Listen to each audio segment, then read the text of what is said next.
Destination Nightmare, the B-Movie Podcast. So anyway, this week's movie is The Tingler. The Tingler. Which I'd never watched before, believe it or not. No? No, I haven't, but I never watched it. It was pretty cool. I remember seeing this a couple of times on TV.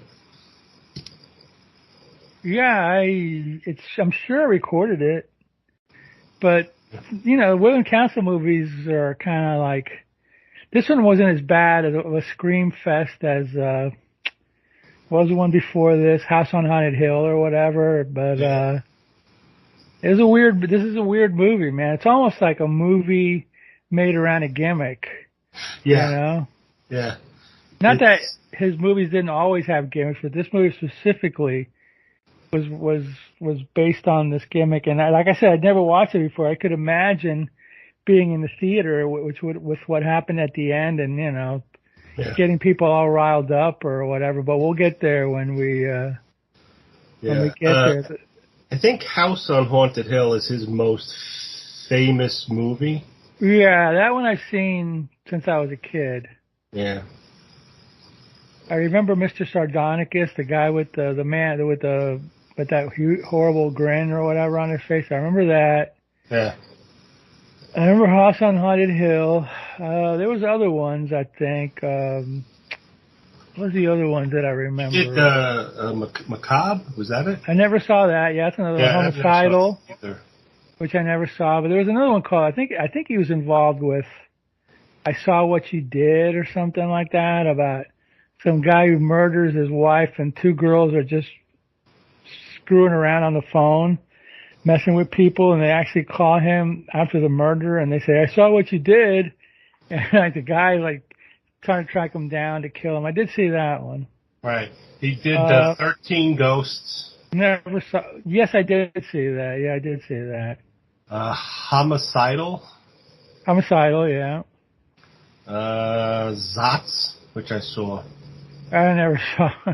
That was a goofy comedy thing where Tom Poston finds this magic amulet or coin or whatever, and you know, he can like freeze time or stop people or kill people, whatever, you know. So. And I know he produced Rosemary's Baby, which is not a cheeseball movie like these are. I think he did one of his last movies was something called Bug. Yeah, Bug. Which was pretty bad. Yeah, he had insurance on the cockroach. And he also did Straight Jacket. With Joan Crawford, yeah. And was he involved with something called The Night Walker, too?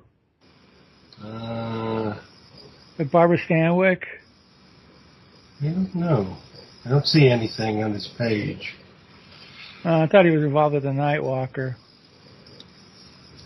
I mean, his movies are famous, you know. He was kind of like the low budget, trying to be Alfred Hitchcock. Right. You know. He influenced, what's that goofball, John Waters or whatever. He influenced him into making shocking movies. Yeah. But John Waters, of course, not just did shocking movies, he did disgusting movies. For a while, anyway. Yeah, he did The Night Walker, too. That's what I thought. That was another one that had, like, some weird scenes in it. I think I remember seeing that on Svengoolie or one of those shows like that. Yeah, The Night Walker, yeah. I mean, all his movies are pretty famous. You know, they're all, like, the early ones up to, what was it? The House on Haunted Hill, The Tingler. Those were with Vincent Price. Let me think of other ones. What were the other ones that he did? I think he did Price in these two movies, right? And that's it?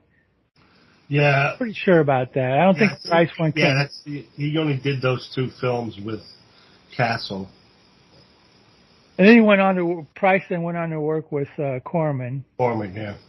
And then that was like, you know, the 60s. Yeah. Pretty much, you know, making Poe movies and, you know, oddball for American National Pictures or whatever. And it was like a big star. Yeah. So this is like it has to be the first movie that dealt with LSD. Yes, it is. That's what they said. It's the first movie was first major motion picture to deal with the LSD, which at the time was legal. Yeah, I read that. It was legal, yeah. I mean, there was movies like The Man with the Golden Arm that dealt with heroin use and, stuff like that, but this is like LSD, people used to, like famous people took it back then for experiments. I mean, I remember reading that Steve Allen took some. Wow. Yeah, back in the early experimentals. But I also heard, and I might be wrong on this, and if somebody out there, if you know the answer, that they were using it on prisoners too to like see if they could like fix their brains, something along those lines. It was just weird. I mean, it's science is. They wanted to use it for psychological rewiring of the brain. Yeah. And I don't know how much success they had with it. I think they had some success, but then the hippie movement came along, and then everybody and his uncle was taking it for fun, and then it became an illegal drug, and competing with alcohol.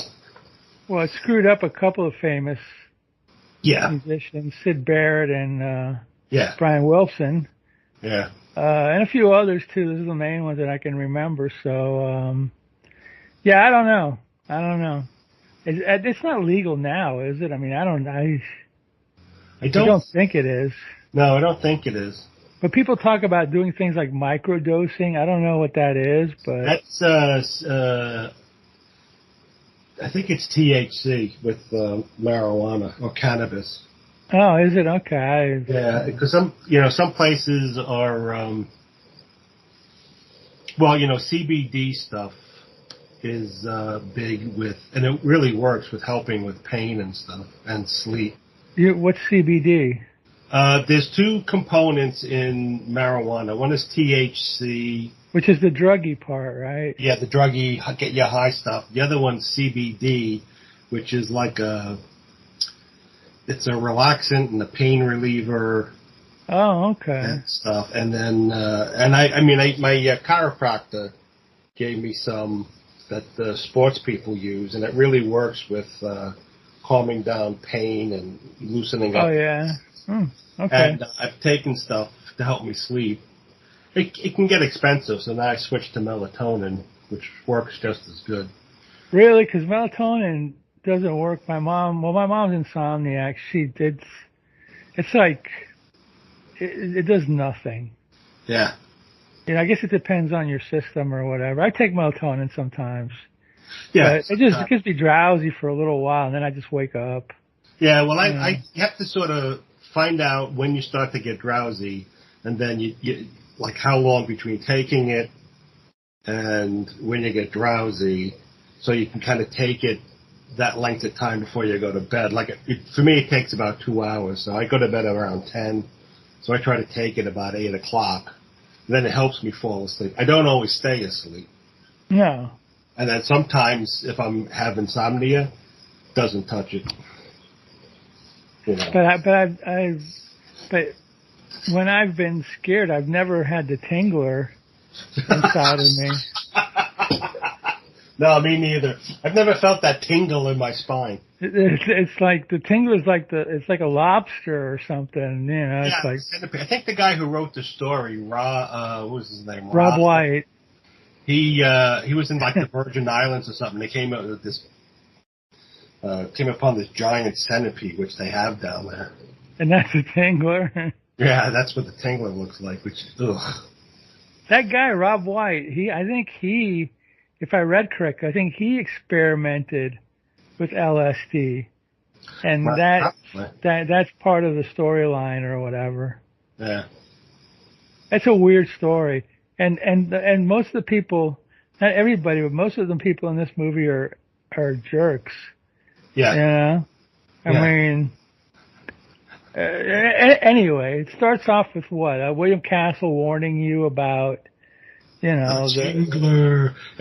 Warning you about the scariness of the movie, and if you are terrified, please scream, because that would release the fear, or, you know, something. Some spiel. He gave some spiel in relation to the movie to sort of help set the scene. You know? Yeah, it's like in Mr. Sardonicus, supposedly. Well, no, I mean, I watched it was on TV. They had the intro where he goes like, well, at the end of this movie, we're going to give you 2 cards, one that says thumbs up and one that says thumbs down, and you decide the fate of Mr. Sardonicus. And apparently, there was only a thumbs down card. There was never a thumbs up. So yeah, everybody wanted to see him. Get stuck with that stupid grin or whatever. You know, it's like, hey, you're cured. No, you're not. Oh no. Yeah. What a weirdo. These movies are so over the top, man. Yeah. They are the definition of camp. Yes. You know, and Price is, you know, he's just making a buck. You know what I mean? But you know, he's a good actor. Yeah. And you know, whatever movie he's in, no matter how crazy or ridiculous, he sells it. There and acts. Yeah, he sells it. So anyway, it starts off with a criminal who's executed, and then he's sent for autopsy, and Vincent Price is the doctor in the autopsy, and then like the convict's brother-in-law just walks in. Hey, can I watch the autopsy? Sure, no problem. You know. Yeah, sure. I got nothing to do. It's my lunch hour. Let's watch it. Yeah. Well, watch me cut him up. You know, it'll be great. You know. Yeah. And then he doesn't find the Tingler there, right? I mean, right. He looks. What he does is he doesn't find the Tingler, but he finds that at the base of the spine, the vertebrae are fractured and cracked, and he surmises that there's a actual physical force or thing that's creating the fear or feeding off the fear. Has something to do with fear, because apparently he's studying fear. Exactly. Yeah. So. Then he, he's. Then the guy wants a ride home or something like that, and he brings Price up for a cup of coffee, right? And then he's a guy and a projectionist, right, or something. Yeah, he owns an old movie theater. I think back then the movie theaters were having problems. Like a dollar theater or something. Yeah, so and they only played silent movies, and so he invites him upstairs for coffee, and then he meets his wife, who's deaf and mute and scary. Yes, and like always nervous and stuff. And then in getting a cup of coffee, he drops a saucer, and he cuts his hand, and the wife sees the blood, and she's like stiffens and freezes, and then collapses. So Vincent Price gets some smelling salts, because he's a medical doctor. Yeah. Well, autopsy doctor, whatever. So he wakes her up, and she's like really fussy about cleanliness, and she's worried about the money in the safe and stuff. So then,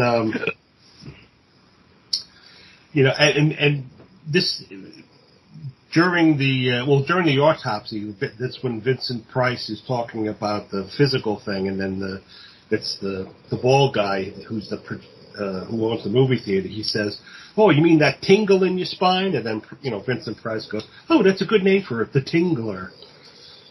So yeah, right, yeah. Right. So she passes out, and he fixes her, and then he leaves, and then Vincent Price goes home, and he meets his sister-in-law, and they're talking. Then you find out that Vincent Price is unhappily married. Well, his wife's a slut. Yes, he's a slut. She's always stepping out on him, and he doesn't really seem to care much. He does and he doesn't. Well, she said something like, "Well, you're always in the lab. You're not paying attention to me." Right. I'm like, okay. So then, his lab assistant, who's also her fiance. The sister's fiance. Yeah, the sister's fiance. Yeah, one's a nice sister, the other one's a bitchy sister, or whatever. And the in real life they were both engaged to be married. Right. And the guy who plays the fiance, that is Dwayne Hickman's real brother. Oh, really? Yeah. Dwayne Hickman, Dobie. Dobie Gillis. Dobie Gillis, yeah. So then he's up reading about LSD. Oh, and also the assistant brings him a cat or something, right? Or a cat and also a vial of LSD. Yeah. Hey, here's some pot. Here's some acid. So Price is up late at night reading about LSD, and his wife comes home, and he looks out the window and sees her kissing the guy she's with. Then she comes in, and he's acting all angry, and he takes out a gun and threatens her and takes her down into his lab and shoots her, and she's all frightened, and then she passes out. And when well, at first I thought he shot her, but at first you think he shot her and killed her. So he puts her on the table and he takes some X-rays, like 3 X-rays of her, and then she wakes up, and he realizes it was he says, "Oh, it was just a blank. I was doing an experiment." So then she gets all pissy at him and mad, and he's all happy, and so then it's like the next day, the fiance of the sister comes along, and he's, "Oh, I got some stuff to show you." So he shows him some of the X-rays he took, and in the first X-ray you see this weird little strand at the base of the woman's spine.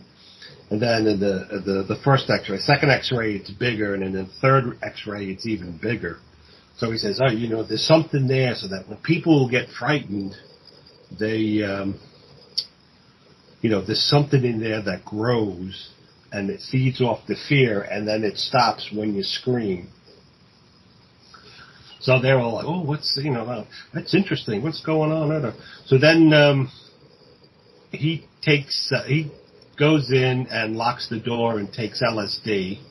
And he's all weird and fearful. Yeah, he starts doing an acid thing or whatever. Walls are closing in, the skeletons move in, and they're outside, and they see, and they're trying to get him and help him.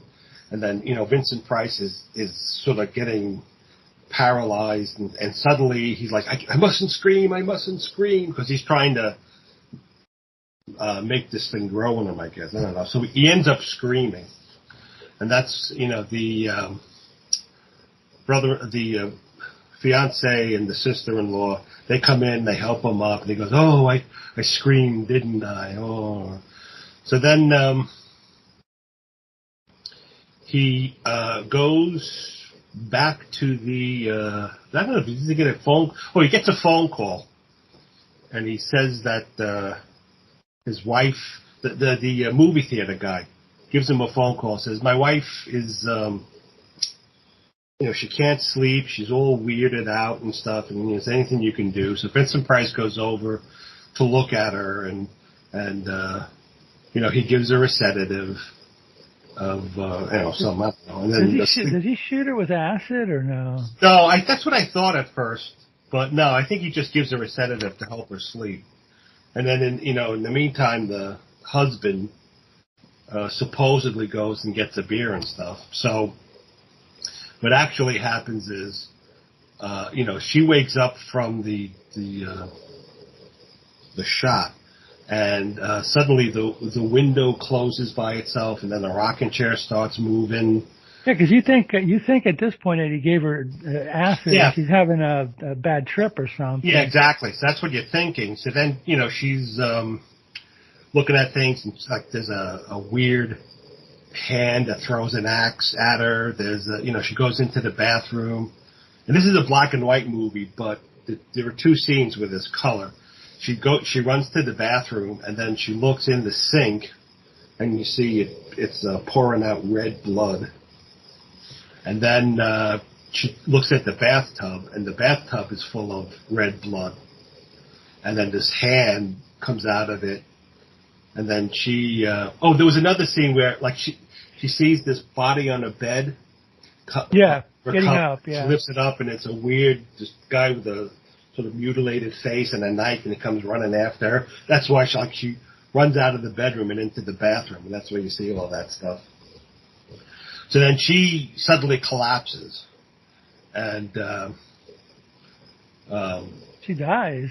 Yeah, she dies. So what's his name? Vincent Price goes over. No, he gets a phone call. From Ollie, yeah. Ollie, yeah. And she's, oh, my wife died. She collapsed. Is there anything you can do? So he put her in the car. He brings her in, and says, oh, well, Vincent Price takes his stethoscope and listens to her and says, I'm afraid she's dead. So they're in his lab talking, and suddenly her body sits up, and they're both like, and then it lays down again. So then Vincent Price does a little quick autopsy on her, and you see him in like he's behind the screen, and you see him sort of, you assume he's cutting open her back, and then he lifts up this weird wiggling centipede-looking thing. And Tingler. He puts it down, and he's talking to the guy. Says, "Give me that fish tank over there." And while they're waiting, the thing latches onto Vincent Price's arm, and he sees an intense pain, and suddenly, the Ollie is who's holding the fish, and he drops it, and then Vincent Price suddenly screams out, and then the Tingler backs off. Yeah, falls down, and it's sort of neutralized. So then they put it in this cage.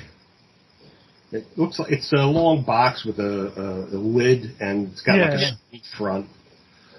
So then, he's looking at it, and the wife here is outside hearing all this, and then she's listening, and Vincent Price is saying, well, this is the thing that killed your wife because she couldn't scream and release her fear. The thing was able to grow to its full size or something like that. I don't know. So then the guy Ollie says, "Well, I'll take my wife back. I'll call the police and the undertaker, and I'll take care of all that. Thanks, Doc." So then the wife is all nice to him, and she's all pleasant. She steals a bottle of acid. Drug or something to drug him. So he puts it in his drink, and then he passes out, and then she goes and grabs the Tingler in the box, opens the box, and runs out the room. So then you see the Tingler slowly working its way out, and it crawls up. Vincent Price is passed out, crawls up, and it latches on its front pinchers onto his throat, and he can't scream, and he's struggling. And then at that time, the sister-in-law comes in, and she hears these like muffled noises, so she walks in the room, sees it, and she screams, and that neutralizes the Tingler. So then in the next scene, you see Vincent Price and the fiance, who's his lab assistant. They're putting the Tingler back in the box, and they have a blowtorch. So he says, well, fire doesn't hurt it. Nothing we've done seems to destroy it. So I think what we're going to have to do is put it back in the dead woman's body and let it sort of die there, because that's its natural habitat or something. And so he calls the police to find out where the woman, like what funeral home the woman's at. And they're like, oh, we don't have any... Right. And then she wasn't sent, so Ollie still has her. Yeah, we don't have any report or anything. So then he goes to Ollie's house, and you see Ollie. He's packing a bag, and he opens the safe and takes the money out, and then he's taking the props. You see the props he uses that we use to scare the wife to death, and then you realize he was the one who killed the wife. Yeah. So then Vincent Price, he knocks on the door and comes in and says, we need to see your body. We need to see your body because we've got to put this thing back in her body so it will die. And, Vincent Price walks into the bedroom and sees her body there. Oh, he opens it. He goes, is her body, because the guy has a big trunk. And so Vincent Price. He sees the makeup. Yeah. So he thinks the body's in the trunk. So he opens it up, and that's where he sees all the masks and the fake stuff he used to scare the wife. So he goes, oh, you obviously you killed your wife by scaring her to death. So, after we put the Tingler back in the body. In the body, yeah. Police. And the guy's like, yes, but, I only did it because she would have killed me and blah, he's trying to make all these excuses. So Vincent Price, gets the body ready. And then he goes out into the living room to get the Tingler. And he sees, like, the cage has been torn open and the Tingler's around looking for it. And he goes, wait a minute. What's that hole there in the floor? And the guy goes, it's floorboard I forgot to fix. So apparently the Tingler jumped in the crawled out theater. of the cage, down the floorboard, into the movie theater. So now you're watching the movie. To the movie theater, and there's some girl, and some guy's trying to make time with her, and so she keeps pushing him away, so she finally changes seat. And then it's showing some old silent movie of two people fighting and wrestling and stuff. And then, you see the Tingler sort of crawling down from the wall somewhere and then crawling on the floor. And everybody's engrossed in the film, watching the fighting. And, you see scenes on the movie screen of the people fighting and stuff. And then suddenly the Tingler, the woman who was sitting alone, the Tingler crawls up her leg, and she looks down, she sees it, she screams, neutralizes the Tingler, and then for some reason, Vincent Price turns off. Because they actually did that in the movie theater, freak people out. And I think what they did is, that's when they had some fake people who were paid to faint. They fainted. And they had fake nurses come in with a gurney. They would put them on the gurney, carry them out, and then they would drive them away in a fake ambulance, which would then come back for the next showing, but nobody knew that. So then they started the movie again, and they're like, where is the Tingler? We got to find it. So they're looking around the theater, and then suddenly it shows the film, and you're watching the film. You see the Tingler in silhouette. Yeah, it breaks, and then you see the Tingler on the movie screen crawling across, and then it attacks the projectionist, and he screams, and it falls down. So then Vincent Price grabs they get the Tingler, and they put it in an old movie canister box, and then they take it back to the house. And Vincent Price puts it back in the dead woman's body. And he goes, all right, now we're going to the police to, so you can admit your crime. And the guy, Ollie, gets a gun. He goes, no, I'm not, we're not going to the police. And then Vincent Price looks at him and goes, when I go downstairs, I'm just going to call him. And Ollie's, he's like thinking, well, I won't be here when they come and stuff.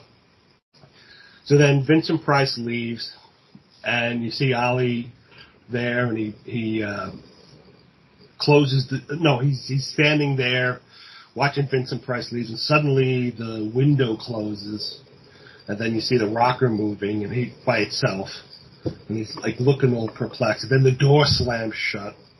And then he's backing up into the corner all terrified, and his eyes are wide. He's trying to scream, but he can't.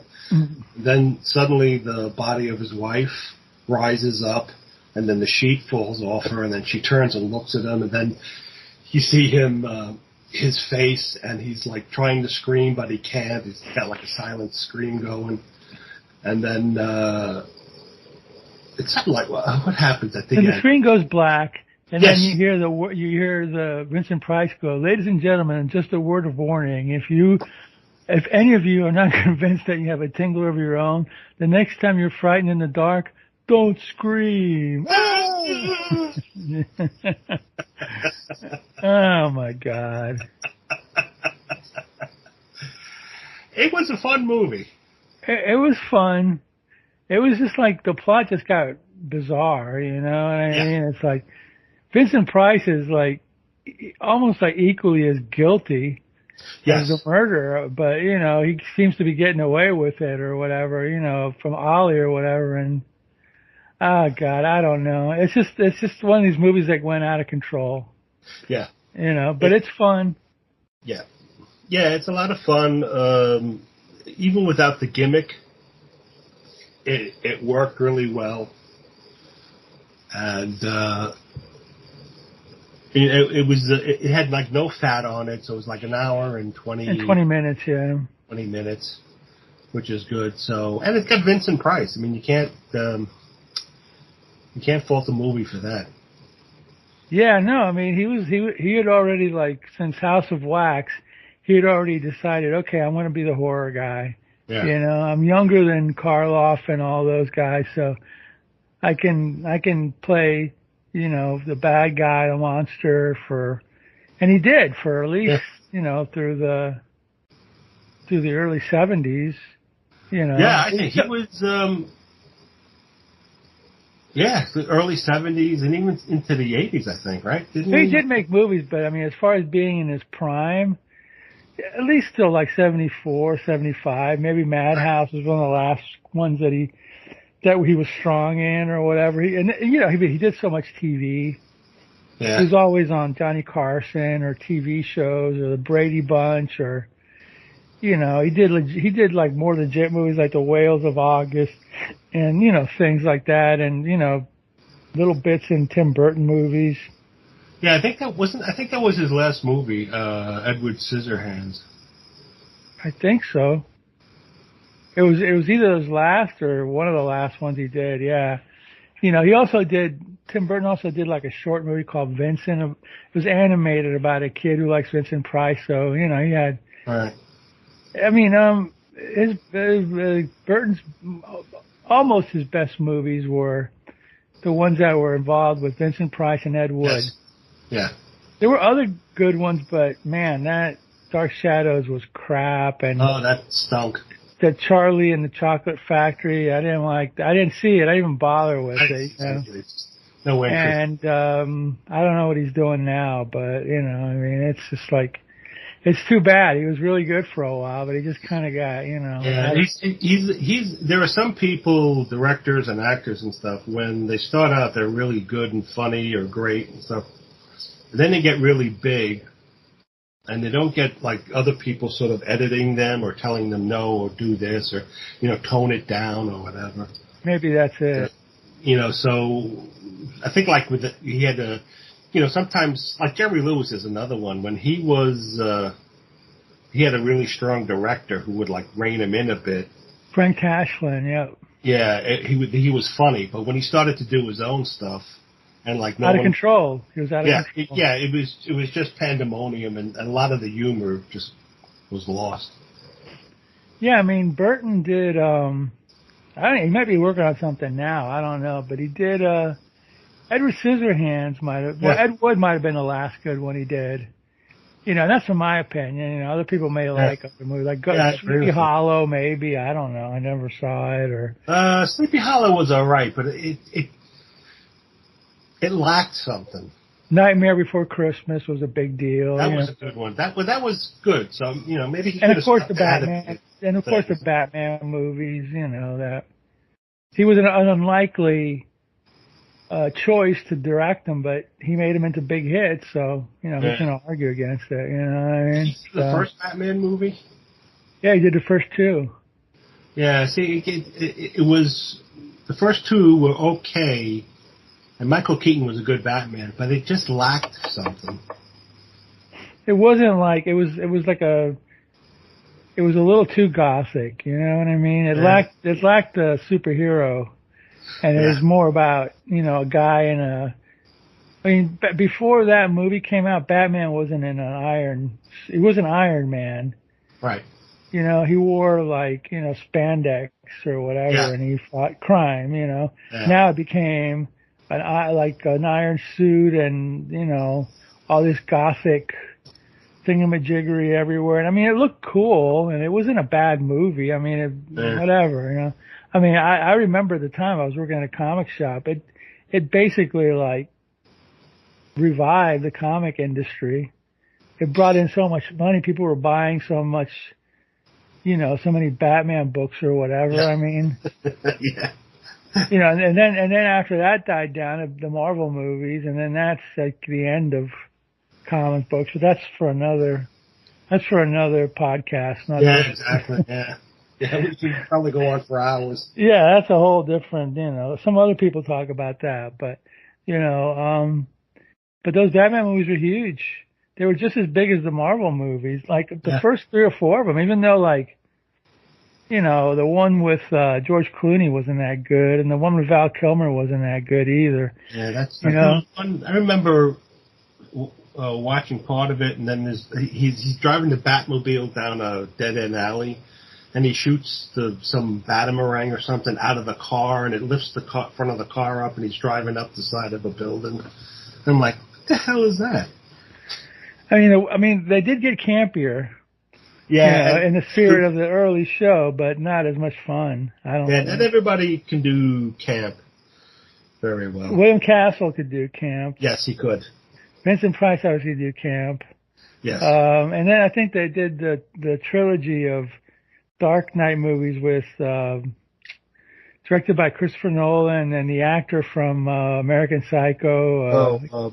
Christian Bale? Bale, yeah. And those are supposedly good. I never watched them. The first one was alright. Second one,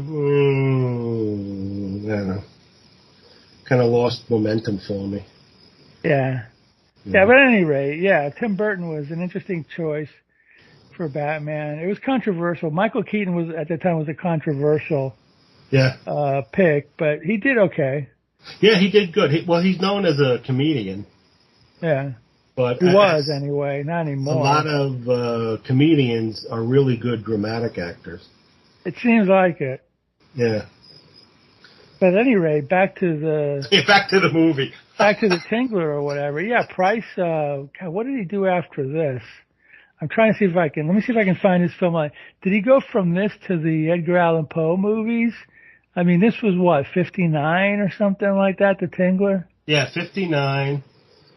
I think he probably went to the Poe movie because the House of Usher was 1960. Yeah. So, he did House of Usher. And I think before, he was in like the 10 Commandments. Yeah, sure. In 56. Let's see here. Let me look him up. Vincent Price. Yeah.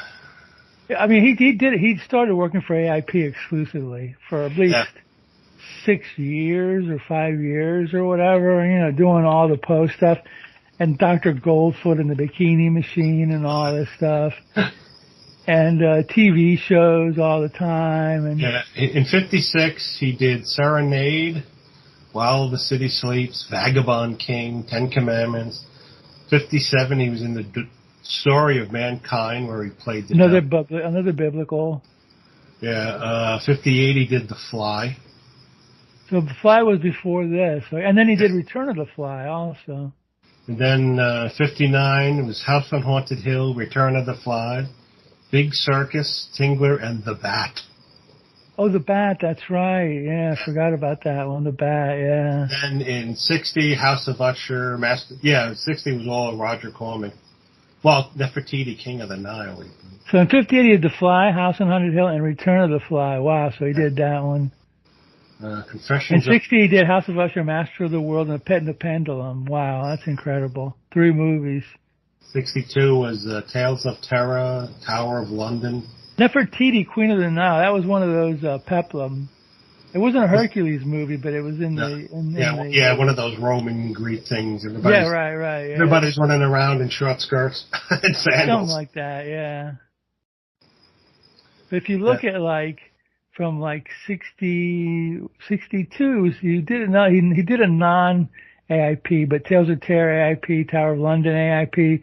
In 63, The Raven, Diary of a Madman. I don't think that was AIP, but Beach Party was, A Haunted Palace, Twice Told Tales, Comedy of Terrors, The Last Man on Earth, European movie, but distributed by, look at all this stuff was all House of, and then by 67, he did House of Thousand Dolls, not AIP, The Jackals, not AIP, Witchfinder General, not AIP, but distributed by AIP. Here's, Spirits of the Dead, another Euro movie. There's a movie on his film, and it's the weirdest Western I've ever seen. It's from '69. Price is in. It's called More Dead Than Alive. I Really? just happened to watch it one day on some channel called Grit because, Western with Vincent Price, that's interesting. What a messed up ending on this movie. Oh my God. You got to see this thing. Okay, so he did The Trouble with Girls in '69, the Oblong Box. That was another Poe kind of thing or whatever. Yeah, Crowd the Banshees, Evening with Edgar Allan Poe, yeah. Dr. Five, '71, yep, that was AIP. And here comes Peter Cottontail. I know. That's got to be a voice. That's voice, yeah. Yeah, that's a voice.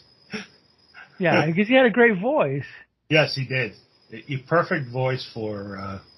Theater of Blood, Madhouse. Oh my God, he did Percy's Project. You know what the movie Percy? You ever heard the movie Percy? No. I think it's about a guy. It's something to do with penis. Okay, he gets a penis transplant or something like that. I don't know, but it had great music by the Kinks in it. So, but he did the sequel. Oh man. All right, well, maybe we'll watch that next. No, I don't think so. No, thank you. He did that he did that TV show with Alice Cooper, Welcome to My Nightmare. That's right. Oh my God. Yeah, what a career. What a great career. Let me see, what was his last movie? He did something called, the last movie he did was Edward Scissorhands, but in '85 he did a voice for something called The Thief and the Cobbler, and it was posthumous, so. It says it's an unfinished animated fantasy film. Okay. Yeah. And Thriller. A lot of television, too. Michael Jackson's Thriller, of course. Yeah. Hold on. I'm telling you, I bought that album years ago, the Percy soundtrack, and it's got a drawing of some guy with a fig leaf over his, and the guy at the counter gave me a look like, and I'm like, it's the Kinks, all right? And he's like, yeah, okay. Yeah, I'm just you saw the cover of it. Okay.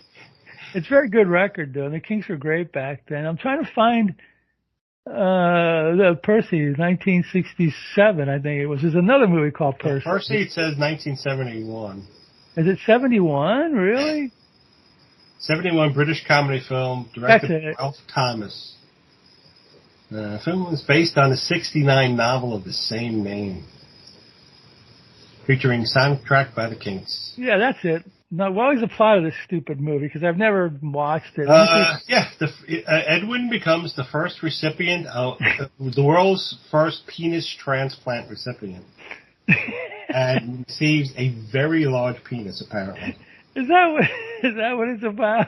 And he names it. He Percy. names his new transplant Percy. Okay. All right. Who's in this thing? Michael Palin co-wrote it. Wow. Oh, did he really? Wow. Yeah, I'm looking at the credits. Well, Elkie Summer and Brett Eklund are in it. That's good. But anyway, yeah, we won't be watching that. Okay. But there is a sequel called Percy's Prize, yes, and I guess Vincent Price was in it, so but that's okay. He did a lot of television, a lot of theater. He was like a gourmet cook. He wrote books about cooking. And an art guy, and a big art collector. Big art guy. He started this thing with Sears where you could buy fine art. Yeah. Sears. He was a real Renaissance man. He was. I remember when he passed away, I was working at the comic shop, and it was like, oh no. Back then it was kind of rare. Now it's like they're all passing, they're all dying every day, Who was it the other day? Dick Butkus. What a name. Yeah. Jeez. This is a weird aside just for the hell of it. Again, when I was working at the comic shop, there was a guy who used to go there, big, tall guy. I found out he was Dick Butkus' nephew. He could have been a football player too, Wow. Yeah, I mean, he never said anything, but then the other guy that worked there said, yeah, I was talking to him the other day, and he's related to Dick Butkus, and I'm like, oh, wow. Hope he doesn't beat us up or something, but, whatever. But anyway. Vincent Price, yeah. What was that movie? What was it, The Comedy of Terrors? He did it with, The Raven. There was The Raven where he was with Peter Lorre, Basil Rathbone, right? And Boris Karloff. Yes. Well, that was Comedy of Terrors. Basil Rathbone wasn't in The Raven. Jack Nicholson was in The Raven. That was a bizarre movie. Yeah. But enjoyable. Where's Comedy of Terrors? Let's see. Comedy of Terrors is like a comedy. It's like, well, obviously it was a comedy. And I think it was Rathbone, Karloff, maybe Price, and Peter Lorre. Yeah, Peter Lorre. Yeah, Peter Lorre was turned into a raven. That's The Raven. What's his name? Rathbone? Karloff. Yeah, and Jack Nicholson is his son or something like that. Yeah. I ended up seeing that at a midnight show like a long time ago. They had a Corman Film Festival in South Florida, and I did see that one. They were showing them at midnight. Right. I saw that one, Mask of the Red Death, and I think The Pit and the Pendulum. So pretty cool to see them in the theater at 35 millimeter prints.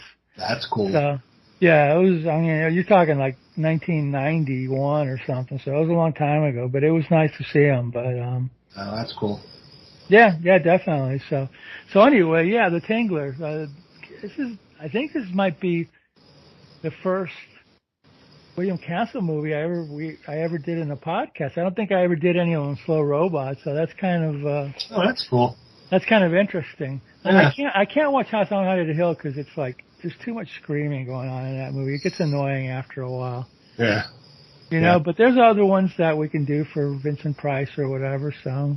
Yeah, sure. He's got a whole list of stuff we can do. But yeah, good movie, fun movie, silly movie, campy movie. So it's not for everybody, but you get a few laughs out of it. The plot was. It's clearly, you can see the campy attitude of it and where things like the Munsters and the Addams Family came. And it was a kind of a more innocent time in many ways. Oh, yeah. Even though you had husbands and wives trying to kill each other. Yeah, and Tingler's running around and all that stuff, so. Oh, boy. All right, well, hey, The Tingler, pretty good movie, fun movie. Check it out. Yeah. We're on YouTube now. Yeah. So you can go to Destination Nightmare B Movie Podcast on YouTube, and we'll call. We've already got. I put 3 movies. I threw 3 shows on there. I put the first one was The Wasp Woman. Then I put up Beast from Haunted Cave, and I put up the Norless tape. So we got 3. Cool. 3 of them on there, and people are watching it, so you can. Oh, excellent! And YouTube is a lot more accessible than some of the other places or whatever, So we're on YouTube, BitChute, Spotify, we're all over the place. So excellent. Cool. So yeah, man. So we'll be back in a couple of weeks, and we'll pick another classic movie to watch. And is there anything else? I guess that's it. That's it. So, Roddy, what should we do in the meantime? In the meantime, we want you to